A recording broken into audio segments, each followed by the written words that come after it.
हे guys, अस्सलाम वालेकुम। I am your host Ran Sarwar and you are watching show Raftaar. दोस्तों, आज का एपिसोड बहुत ज़्यादा इंटरेस्टिंग होगा क्योंकि आज मैं मौजूद हूँ स्काई विंग्स पे और आज हम सीखेंगे किस तरीके से एक प्लेन को उड़ाया जाता है और इसकी ट्रेनिंग आज आप मेरे साथ लेगा।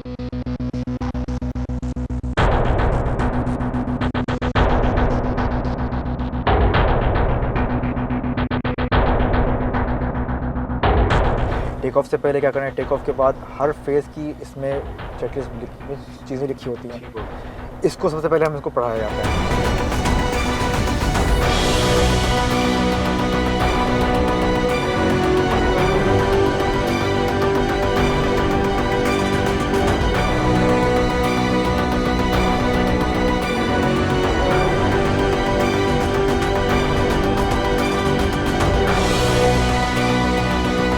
दोस्तों, जैसा कि आप सबको मालूम है कि हम आज स्काई विंग्स पे मौजूद हैं और हमारे साथ बहुत ही सीनियर पायलट एहसन नवाज़ जो कि हमें गाइडलाइन देंगे कि किस तरीके से एक प्लेन को फ्लाई किया जाता है और किस तरीके से स्टूडेंट्स को यहाँ पे इंस्ट्रक्शंस मिलती हैं।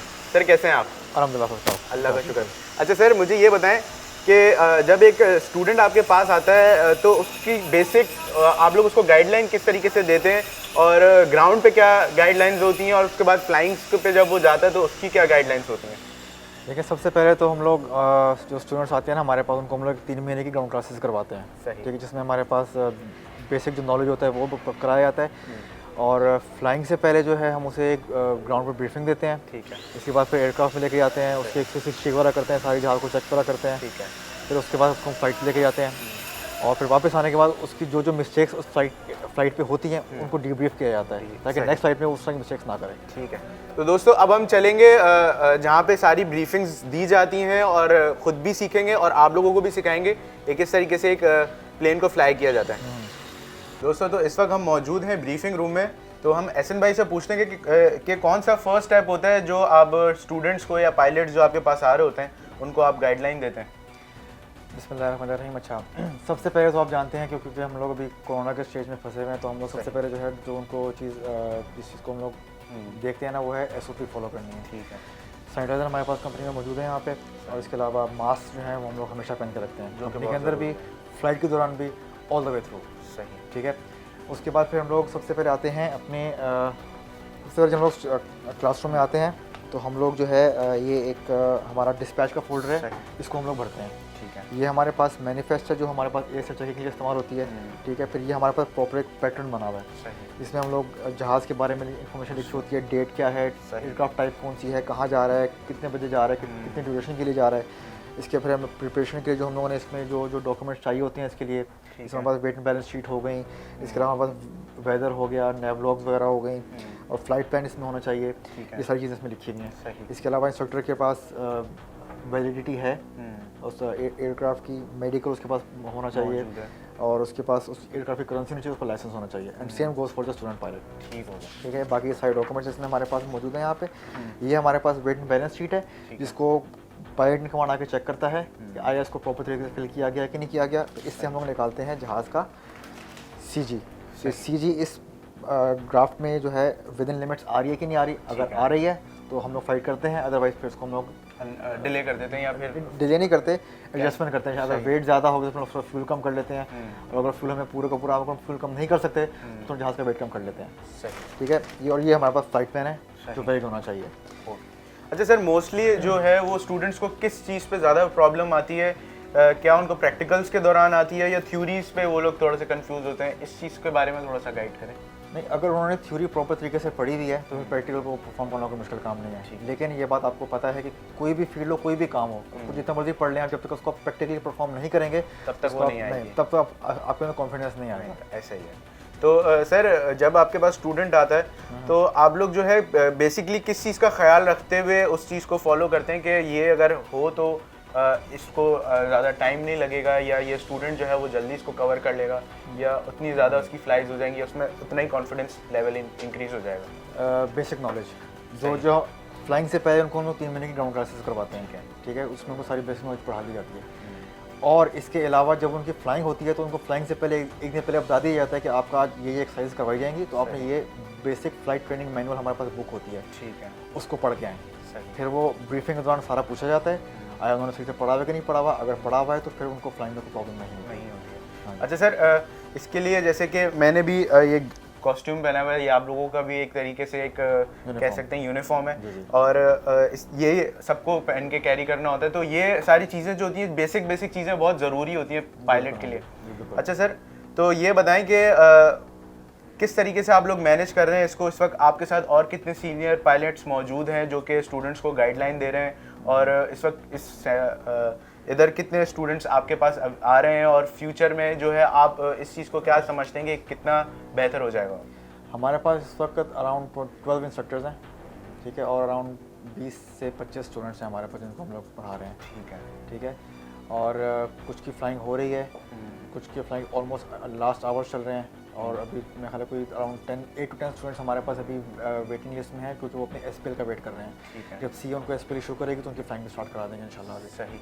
तो सर ये सारा प्रोसीजर जो है इसमें टोटल एक स्टूडेंट को पायलट बनने में कितना टाइम और कितना ड्यूरेशन लग जाती है, एक प्रॉपर कह सकते हैं कि वो डोमेस्टिक के लिए फ्लाई कर सके? 2 साल का टाइम पीरियड मिलता है एसपीएल इशू होने के बाद। 2 साल तक आपको टाइम पीरियड होता है, उसमें आपको 190 आवर्स फ्लाई करने होते हैं। ठीक है। अगर आप अपनी पढ़ाई में अच्छे हैं, अपनी फ्लाइंग में अच्छे हैं, तो आप उसमें कम में भी कर सकते हैं। अच्छा, तो वो ये डिपेंड करता है कि वो स्टूडेंट के ऊपर डिपेंड करता है कि वो कितना अच्छा बिल्कुल, उसको कवर कर रहा है। एग्जाम पे जाकर सीए में देने होते हैं, वो भी करना है, इसके अलावा फ्लाइंग भी करनी है, तो इन दोनों को अगर अच्छी तरीके से मैनेज हो रही है, सही। 2 साल I think is more than enough time सही। Complete the flying. सर ये कुछ ग्राफ्स लगे हुए हैं, कुछ पिक्चर्स हैं जो कि काफ़ी चीज़ें गाइड कर रही हैं। मुझे तो समझ नहीं आएगा, ना नॉर्मल किसी हमारे व्यूवर्स को समझ जाएगा, तो ये एज अ पायलट आप ही को बेहतर पता है कि इसमें क्या चीज़ें हैं।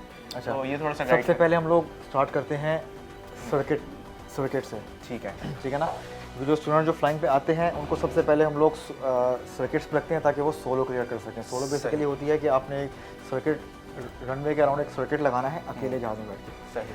फर्स्ट प्रायोरिटी सोलो होती है। सोलो के बाद फिर उनको हम लोग एरिया में भेजते हैं, जो हमारा ट्रेनिंग एरिया है घारों। उसके बाद फिर थर्ड आता है हमारे पास क्रॉस कंट्री नेविगेशन। इसमें हम लोग मुख्तलिफ शहरों में आते हैं, नवाब से चले गए, घारो, आगे बदीन, केटी बंदा साइड पे वो आते हैं। ठीक हो गया। हाँ जी। तो सर ये जो है ये बेसिकली स्टूडेंट अकेले परफॉर्म करता है या इसमें भी इंस्ट्रक्टर का होना ज़रूरी है? पहले साथ में इंस्ट्रक्टर होता है। सही। ठीक है ना, वो सारी ये मुख्तलिफ इसमें जो है सर्किट्स लगाए जाते हैं। ठीक है, अब इसमें वो उसकी स्टूडेंट कैपेबिलिटी पे डिपेंड करता है कि कितनी जल्दी चीज़ों को सीख रहा है वो। ठीक है। ठीक है, इसमें अराउंड 10 आवर्स जो है आपको सर्किट में लगाने पड़ते हैं, उसके बाद जाके आप सर्किट परफॉर्म कर सकते हैं। अगर आप अच्छे स्टूडेंट हैं तो आप 10 से पहले भी कर लेंगे। सही। फिर अगर आप जितना वीक होंगे फिर आपको उतने ज़्यादा घंटे बढ़ जाएंगे। आप बढ़ जाएंगे। तो ये डिपेंड करता है कि आप खुद कितना अच्छा है, आपको कितना अच्छी जो है वो इंस्ट्रक्शंस मिली हुई हैं और आपकी बेसिक्स जो है वो कितनी क्लियर है। बिल्कुल, ये उसके ऊपर डिपेंड करता हाँ है। जी। अच्छा सर, इसके बाद क्या प्रोसीजर होता है, और प्लेन्स में जो इंस्ट्रूमेंट्स होते हैं उनका यूजेज जो है वो बहुत ज़रूरी है, क्योंकि पहले टाइम में एनालॉग प्लेन्स होते थे और मैं समझता हूँ कि वो ज़्यादा बेहतर हैं सीखने के पॉइंट ऑफ व्यू से। बेस्ट है, बिल्कुल। हाँ जी। तो उसके बारे में थोड़ा सा गाइड करें कि प्लेन्स में और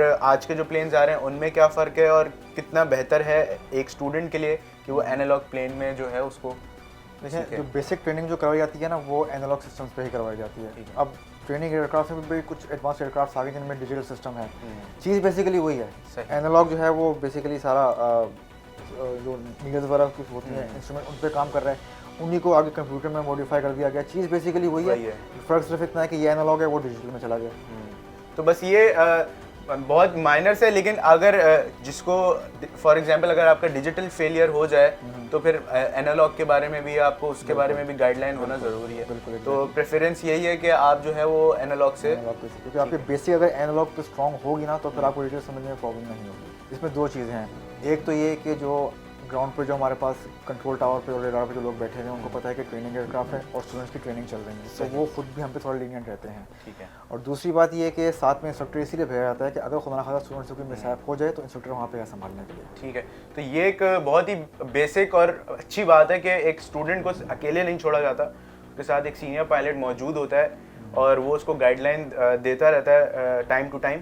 और इसी से वो जो है वो एक बेहतर पायलट बन जाता है। बिल्कुल। और इसी दौरान जो है अगर इंस्ट्रक्टर को लगता है कि स्टूडेंट अकेले फ्लाइंग कर सकता है, एरिया नेविगेशन पे अकेले जा सकता है या फिर स्ट्रक्टर अकेले कर सकता है, उसको हम लोग बिल्कुल अपॉर्चुनिटी देते हैं, ताकि वो उससे फिर क्या होता है कि when he is alone in the aircraft उसके अंदर कॉन्फिडेंस ज़्यादा बढ़ता है। सही। अच्छा सर, पाकिस्तान में एविएशन उस तरीके से ग्रो नहीं कर पा रहा जिस तरीके से बाहर मुल्कों में करता है और अच्छे से अच्छे पायलट्स निकलते हैं, तो उसका क्या रीज़न है और आप क्या समझते हैं कि इन फ्यूचर एविएशन का क्या रोल होगा पाकिस्तान के लिए और एविएशन किस तरीके से ग्रो करेगी?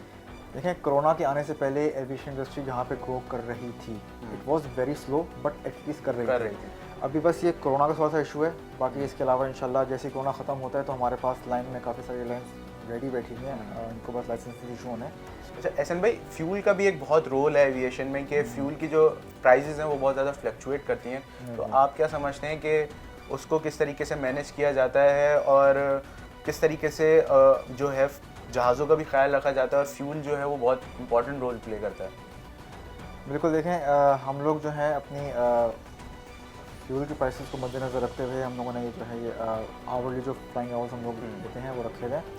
तो हम लोगों को भी पता है कि जो लोग ऑब्वियसली फ्लाइंग करने के लिए आ रहे हैं कॉस्ट अलॉट, सो हम लोग भी बिल्कुल इतनी अमाउंट रखते हैं आवरली बेसिस पे कि किसी पेरेंट्स से बर्डन ना पड़े। ऐसा ही। तो ये एक बहुत अच्छी बात है कि जो स्टूडेंट्स आना चाहते हैं और सीखना चाहते हैं वो ज़रूर स्काईविंग विज़िट करें, और बहुत सी चीज़ें जो हैं वो कॉम्प्रोमाइज़ की हुई है स्काईविंग्स ने अपने स्टूडेंट्स के लिए।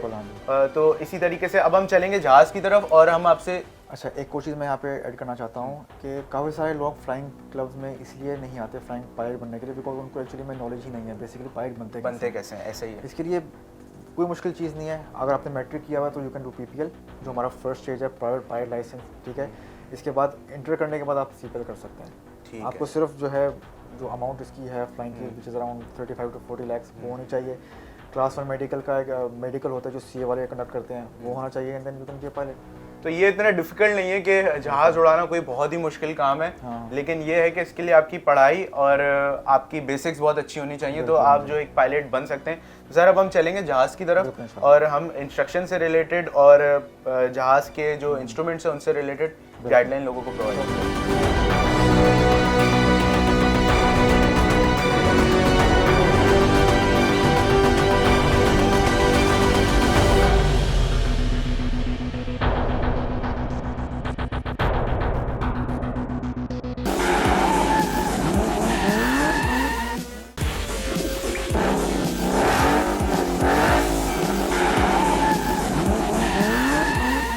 दोस्तों जैसे कि आप लोग देख रहे हैं कि इस वक्त हम लोग प्लेन के पास मौजूद हैं, तो एहसन भाई हमें गाइड करेंगे कि पहले कौन सी चीज़ जो है वो बहुत ज़रूरी होती है किसी भी स्टूडेंट के लिए प्लेन को हैंडल करते वक्त।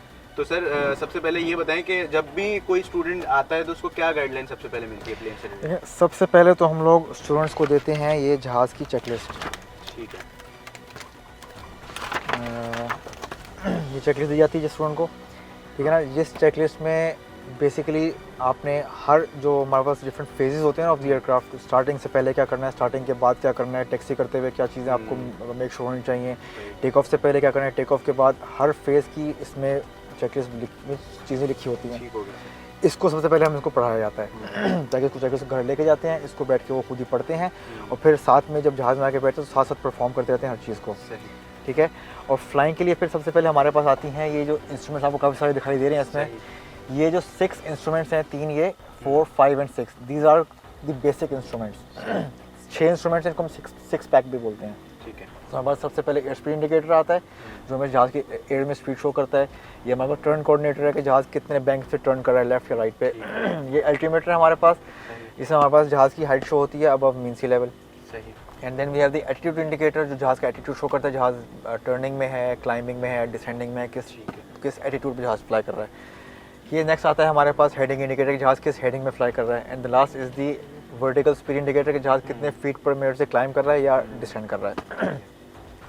ये 6 इंस्ट्रूमेंट्स के साथ फिर हम लोग आते हैं कंट्रोल्स ऑफ द एयरक्राफ्ट पे। ये हमारे पास यॉक है जिससे हम लोग जहाज़ की रोलिंग वगैरह करते हैं या फिर जहाज़ को पिचअप करते हैं या पिच डाउन करते हैं। पिचअप बेसिकली जहाज़ की नोज़ अगर ऊपर उठाएंगे तो दैट इज़ पिचअप, अगर पिच को नोज़ नीचे करेंगे दैट इज़ पिच डाउन। फिर आते हैं हमारे पास रडर कंट्रोल जो नीचे पाँव में लगे होते हैं, इससे हम लोग जहाज़ की ग्राउंड पे मूवमेंट कंट्रोल करते हैं या इसकी ब्रेक्स कंट्रोल करते हैं। सही। ये हो गई हमारे पास वो। Then we have the audio panel. Next हमारे पास आता है रेडियो कंट्रोल, जिससे हम लोग कम्युनिकेशन करते हैं ग्राउंड के साथ। फिर आता है हमारे पास ट्रांसपॉन्डर, जिससे हम लोग जैसे कराची के जो रडार पर जो हमारे जहाज़ की लोकेशन शो होती है वो इसकी वजह से शो होती है। फिर आते हैं हमारे पास थ्रोटल कंट्रोल, जिससे हम लोग जहाज़ का आरपीएम कंट्रोल करते हैं। Next is the mixture control, जिससे हम लोग जहाज़ का फ्यूल कंट्रोल करते हैं। नेक्स्ट हमारे पास लाइट्स आती हैं यहाँ पे। देन द सर्किट ब्रेकर्स और इग्निशन स्विचेस जैसे गाड़ी में लगा हुआ होता है। And then the master switch, जिससे हम लोग जहाज़ को इलेक्ट्रिकल प्रोवाइड करते हैं। ठीक हो गया। ये हमारे पास बेसिक इंस्ट्रूमेंट्स होते इंस्ट्रूमेंट्स हैं। Basic instruments. अच्छा सर, जब आप जो है वो इसको सारी चीज़ों को मैनेज कर रहे होते हैं तो ज़्यादातर कंट्रोल सीनियर पायलट के हैंड ओवर वो होता है या फिर को पायलट के हैंड ओवर? नहीं, क्योंकि जो हमारे पास स्टूडेंट्स फ्लाइंग सीखने के लिए ही आते हैं तो उनको हम लोग जो फर्स्ट फ्लाइट होती है उसमें हम लोग टेक ऑफ भी स्टूडेंट के वाले कर देते हैं। ठीक है। उसको पहले हम लोग बताते हैं कि आपने करना किस तरह है और किस तरह चीज़ों को परफॉर्म करना है, किस स्पीड पे आपको जहाज़ को ऊपर उठाना है। अगर वो उस चीज़ों को सही तरीके से मैनेज कर रहा है तो हम लोग सिर्फ उसको बैठ के ऑब्जर्व करते हैं। अगर जहाँ पे वो कोई गलती करते हैं वहाँ पे हम टेक ओवर कर लेते हैं। ठीक है। अच्छा सर, कमांड्स का भी बहुत रोल होता है फ्लाइंग के दौरान कि उसको कमांड्स भी भरपूर याद होने चाहिए, क्योंकि अगर वो याद नहीं हुए तो फिर मुश्किल हो जाता है फ्लाइंग करना। बिल्कुल, उन कमांड्स को हम लोग बोलते हैं स्टैंडर्ड कॉल आउट्स। सही। ये दुनिया भर में एक ही बोले जाते हैं। बिल्कुल, तो वो याद होना ज़रूरी है किसी भी स्टूडेंट के लिए। हाँ बिल्कुल बिल्कुल, हाँ जी। ठीक है। अच्छा सर, मुझे ये बताएं कि इसके बाद ऐसा अगर इन केस इनमें से कोई चीज़ ऐसी है कि जो कि ख़राब हो जाए या उसमें कोई फॉल्ट हो जाए तो क्या ऐसा है कि जहाज़ को कंट्रोल किया जा सकता है, मैनेज किया जा सकता है? बिल्कुल बिल्कुल मैनेज किया जाता है। इसीलिए इंस्ट्रक्टर की जो है इंस्ट्रक्टर की ट्रेनिंग के दौरान उसको चीज़ें सारी सिखाई जाती हैं कि अगर आपका कोई इंस्ट्रूमेंट ख़राब हो जाए तो आपने उसको किस तरह मैनेज करना है। ठीक है। और जब वो ख़राब होता है तो फिर हम लोग ग्राउंड पे आके वो आगे इंजीनियर्स को बोल देते हैं कि इसका ये इंस्ट्रूमेंट काम नहीं करा, वो फिर उसको सही कर लेते हैं। तो ये कुछ बेसिक रूल्स हैं जो कि किसी भी पायलट को या किसी भी स्टूडेंट को पता होने चाहिए फ्लाइंग से पहले, क्योंकि अगर ये मालूम नहीं होंगे तो फिर आप फ्लाई नहीं कर सकते। और अच्छा, इसके बाद कौन सा स्टेप है? ये तो टेक ऑफ के बाद जब आप लैंडिंग पोजीशन में आ रहे होते हैं तो उनको उसको किस तरीके से मैनेज करते हैं? देखिए, लैंडिंग जो है ना वो फ्लाइंग का सबसे लास्ट स्टेज है। अक्सर जो हमारे पास स्टूडेंट्स आते हैं वो कहते हैं कि हम लोग पैर दिन जहाँ लैंड कर लें, विच इज़ इम्पॉसिबल, कोई भी नहीं कर सकता। ठीक है ना, तो इसीलिए हम लोग पहले जो इनिशियल स्टूडेंट्स उनको सर्किट्स में रखते हैं ताकि उनको लैंडिंग की प्रैक्टिस करवाई जाए। लैंडिंग की प्रैक्टिस जब हो जाती है तो फिर उसके बाद they are able to go solo. Sir, ये मेरा कुछ एक पर्सनल सवाल है कि लैंडिंग जो है वो क्या मुश्किल तरीन फेज़ है किसी भी प्लेन को उड़ाने से ज़्यादा? लैंडिंग जो है ना वो उसके बारे में कह सकते हैं कि एक टर्म है हमारे पास, every landing is different landing. ठीक है ना, अब अगर सपोज मैं कल मैंने जो फ्लाइंग की थी उस पर जो मेरे पास विंड कंडीशन थी, ज़रूरी नहीं कि वो आज भी हुई। ठीक है ना, जो कल जो मैंने लैंडिंग की थी ज़रूरी नहीं कि आज भी वैसी लैंडिंग हो सकता है कि अगर मैंने सुबह में जो फ्लाइट की है उसमें विंड कंडीशन डिफरेंट थी, जो शाम में करूँगा उसमें डिफरेंट होंगी। तो every landing is different landing. अगर आप जहाज़ को लैंड कर लेते हैं and it is flyable in the next flight तो it is a good landing. तो इसका मतलब ये नहीं है कि आप हर लैंडिंग किस लैंडिंग करें, हर लैंडिंग कोई बेहतरीन लैंडिंग हो। कभी कभी थोड़ी सी विंड की वजह से थोड़ी हार्ड लैंडिंग हो जाती है, बट इसका मतलब ये नहीं कि आपने ख़राब लैंडिंग की है। अगर जहाज़ फ्लाइएबल है नेक्स्ट फ्लाइट के लिए आपकी लैंडिंग के बाद, it mean it's a good landing. तो ये कुछ रूल्स हैं और कुछ टेक्निक्स हैं जो कि आपको सीनियर पायलट्स के साथ बैठ के ही हासिल होंगी। तो एहसन भाई, थैंक यू आपके टाइम का, आपने हमें टाइम दिया। तो दोस्तों, अब हम चलेंगे एक फ़्लाइट की तरफ और इसकी फ्लाइंग चेक करेंगे और ख़ुद भी सीखेंगे एहसन भाई के साथ कि किस तरीके से एक प्लेन को फ्लाई किया जाता है इंशाल्लाह।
वेलकम बैक दोस्तों। तो जैसा कि आप लोगों ने देखा कि हम जहाज़ की राइड पे गए और हमने बहुत अच्छे से एसएम साहब से सीखा और उनकी गाइडलाइन के अंडर हमने बहुत अच्छा परफॉर्म भी किया और अच्छे से जहाज़ को मैनेज भी किया।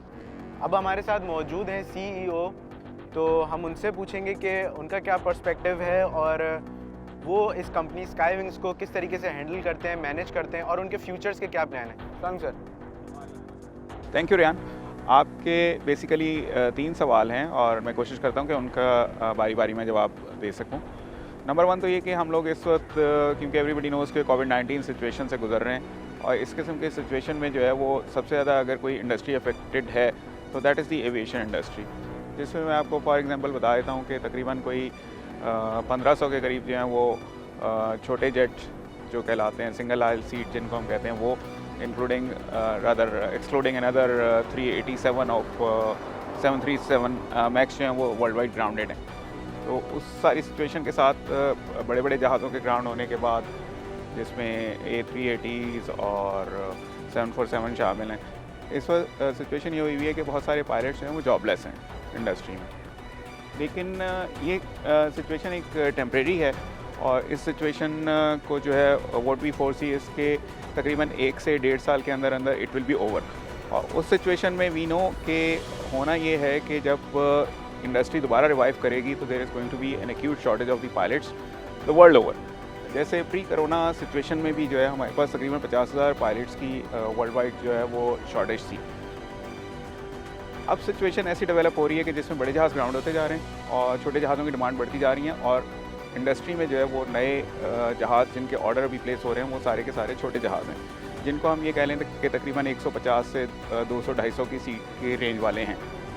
जो ग्राउंड हुए हैं या हो रहे हैं या जिनकी डिमांड अभी कम रहेगी वो 350 प्लस की कैपेसिटी वाले जहाज़ से। तो जब ये छोटे जहाज़ों की डिमांड बढ़ेगी और छोटे जहाज़ ज़्यादा उड़ेंगे तो उसके साथ साथ व्हाट वी फोरसी इज़ के जो 50,000 पायलट्स की शॉर्टेज थी it is going to go to तकरीबन 150,000। उस सिचुएशन में we have to be prepared कि हम ट्रेनिंग और अपनी ये सारी एक्टिविटीज़ इस तरह से कंटिन्यू रखें और पायलट्स को ट्रेन करते रहें साथ साथ कि जब हमें ज़रूरत पड़ रही हो तो हमारे पास उस वक्त जो शॉर्टेज है उसको पूरा करने के लिए पायलट्स ऑलरेडी मार्केट में अवेलेबल हों। ये हम किस तरीके से करते हैं, जो आपके क्वेश्चन का अगला पार्ट था, दैट इज़ लाइक कि हमारे पास FSC, FA या ग्रेजुएशन करके लड़के या लड़कियां आते हैं पायलट बनने के लिए। उसमें सबसे पहला स्टेप ये होता है कि दे गो फॉर मेडिकल अगर वो क्लियर कर लेते हैं तो उसके बाद we send them on air experience. Air experience में होता है कि जाके जो हैं वो जो प्रॉस्पेक्ट स्टूडेंट पायलट्स होते हैं वो ये देख पाते हैं कि whether they can continue flying या वो फ्लाइंग कर सकते हैं कि नहीं कर सकते, क्योंकि इट्स ए कॉस्टली पर्सपेक्टिव। इसमें तकरीबन आप ये समझिए कि पेरेंट्स को 3.5 से 4 मिलियन रुपीस खर्च करने पड़ते हैं कि जिसमें you get the commercial pilot licence. उस सारी सिचुएशन के साथ उनकी ट्रेनिंग जो होती है, जो आपका तीसरा हिस्सा है, वो ये है कि इनिशियली जब वो मेडिकल कर लेते हैं और फ्लाइंग स्टार्ट कर लेते हैं तो उनका तकरीबन 3 महीने का ग्राउंड स्कूलिंग होती है जो कि क्लासरूम ट्रेनिंग होती है। इसके साथ साथ उनका स्टूडेंट पायलट लाइसेंस बनने के लिए चला जाता है सिविल एविएशन में। वंस दैट इज़ इशूड तो उसके बाद 3 से 6 महीने तकरीबन लगते हैं कि जिसमें जो स्टूडेंट्स होते हैं उनको प्राइवेट पायलट लाइसेंस मिल जाता है। उसके बाद तकरीबन 6 महीने से 1 साल का पीरियड रिक्वायर्ड होता है जिसमें कि दे फर्दर कंप्लीट देयर फ्लाइंग। जैसे PPL उनको मिलता है तो तकरीबन 40 से 50 घंटे फ्लाई किए हुए होते हैं। उसके बाद तकरीबन उन्होंने 140 घंटे और करने होते हैं तो दे गेट से कमर्शियल पायलट लाइसेंस।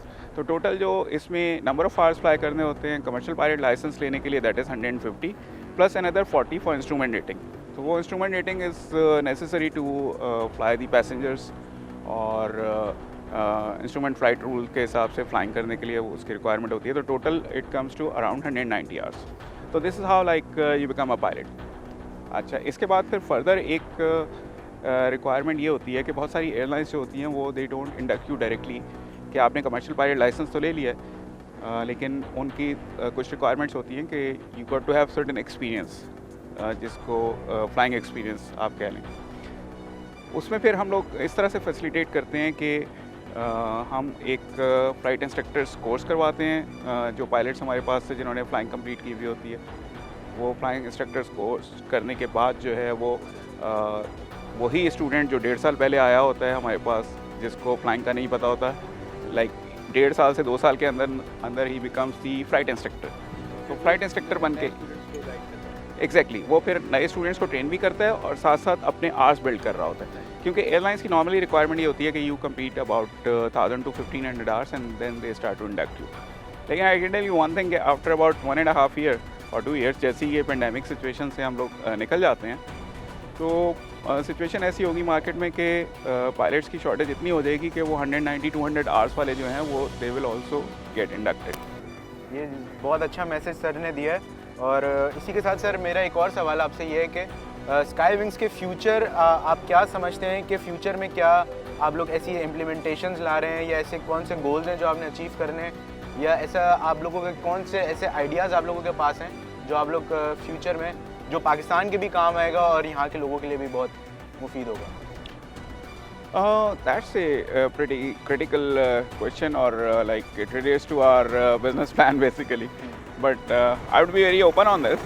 हम लोगों ने अभी जो है लेटेस्ट एक एरियल लाइसेंस होता है जिसके लिए गवर्नमेंट को अप्लाई किया हुआ है।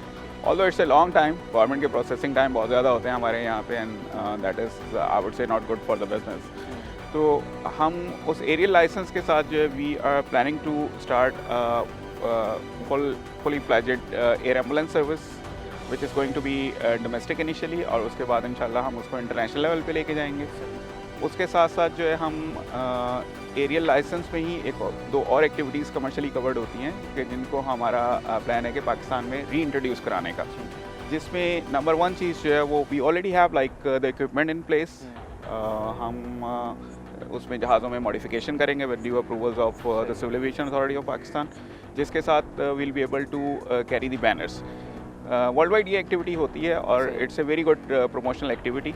इसमें एक बहुत इंपॉर्टेंस ये भी है कि आपने देखा होगा कि ऑल ओवर कराची इस वक्त बिल बोर्ड्स का सिस्टम ऑलमोस्ट ख़त्म हो गया, ऐसा ही। तो we are going to provide a sort of bill board in air, और एयरक्राफ्ट बैनर को टो कर रहा होगा, it will fly over Karachi. बहुत ही यूनिक आइडिया है पाकिस्तान के लिए स्पेशली, क्योंकि यहाँ पे ऐसा कभी होता नहीं है और ना ही किसी ने अमूमन देखा है। I tell you, it was there till early 1990s, और उसके बाद कोई एक एयर क्रैश हो गया था जिसकी इन्वेस्टिगेशन, और उसके बाद जो है वो ये एक्टिविटी जो थी सिविल एविएशन अथॉरिटी ने रोक दी थी। Although it had nothing to do with the aircraft और with the activity, may be there was some pilot error और समथिंग। तो अगर प्रॉपर सेफ्टी मेजर्स लिए जाएँ और प्रॉपर प्रोसीजर्स फॉलो किए जाएँ तो there is absolutely no problem in that, और वो हम उसको sort of you can say कि री इंट्रोड्यूस करेंगे पाकिस्तान में। तो ये बहुत एक अच्छा और यूनिक आइडिया है। होप सर आप इसमें कामयाब हो जाएं इन फ्यूचर। अच्छा सर, एक और सवाल कि सिविल एविएशन आप एक प्राइवेट कंपनी ओन कर रहे हैं और उसको प्राइवेटली रन कर रहे हैं, तो इसमें सिविल एविएशन आपको किस तरीके से सपोर्ट कर रहा है और गवर्नमेंट आपको किस तरीके से देख रही है और इस चीज़ को एविएशन को प्रमोट किया जा रहा है पाकिस्तान? देखें, कोई भी गवर्नमेंट होती है या कोई भी सिविल एविएशन अथॉरिटी होती है और होती है, उसकी कोशिश यही होती है कि बिज़नेस को, इकोनॉमिक एक्टिविटीज़ को सपोर्ट किया जाए। और हमारे यहाँ भी जो है वो देयर इज़ नो डाउट कि like civil aviation authority has thousands of employees, और मैक्सिमम ऑफ देम वांट के इंडस्ट्री को प्रमोट किया जाए, इकोनॉमिक एक्टिविटी को प्रमोट किया जाए। That creates jobs, that creates so many indirect jobs. तो हमारे यहाँ there is lot of promotion by the government. The only thing is that at the moment we are working headlessly in aviation industry, like from minister till 3 or 4 positions down below.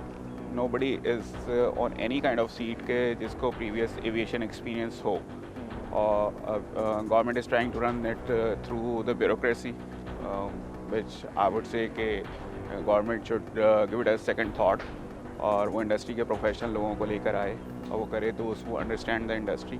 तो whatever is going on at the moment, like this government introduce national aviation policy 2019।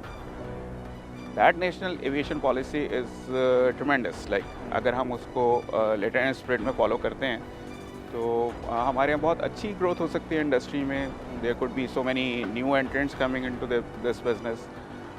The only thing is like we need to have some top professionals on the top slots in the government. तो दोस्तों जैसे कि आपने देखा कि sir ने हमें maximum knowledge provide करी फ्लाइंग से रिलेटेड, कंपनी से रिलेटेड। अच्छा सर, ऐसा कोई मैसेज जो आप हमारे व्यूअर्स के साथ शेयर करना चाह रहे हैं या कोई ऐसी बात?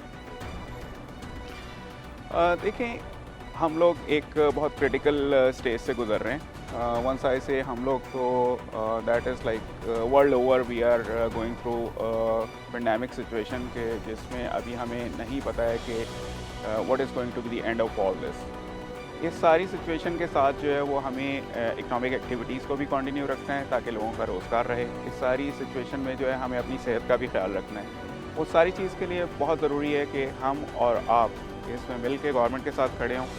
गवर्नमेंट के साथ मिलकर खड़े होने के लिए मैं इसलिए कह रहा हूँ कि government is doing the right thing what is needed to control this pandemic situation. हम लोगों को NCOC के जो भी डिसीजंस हैं, हम लोगों को NCOC की तरफ से जो भी इंस्ट्रक्शंस आ रही हैं, हम उसको फॉलो करें। अगर हमें बताया जा रहा है कि हमें फेस मास्क यूज़ करना है तो वी शुड डू इट। अगर हमें बताया जा रहा है कि हैंड सैनिटाइज़र यूज़ करना है, वी शुड डू इट। अगर हमें बताया जा रहा है कि सोशल डिस्टेंसिंग रखनी है, वी मस्ट डू इट। तो I think we can not have a better message than this कि we all need to contribute towards the safety of each other. Thank you. तो दोस्तों उम्मीद है एपिसोड आपको पसंद आया होगा। अगले हफ्ते एक नए एपिसोड के साथ हाजिर होंगे। तब तक के लिए मुझे और सर को दीजिए इजाज़त। खुदा हाफिज़।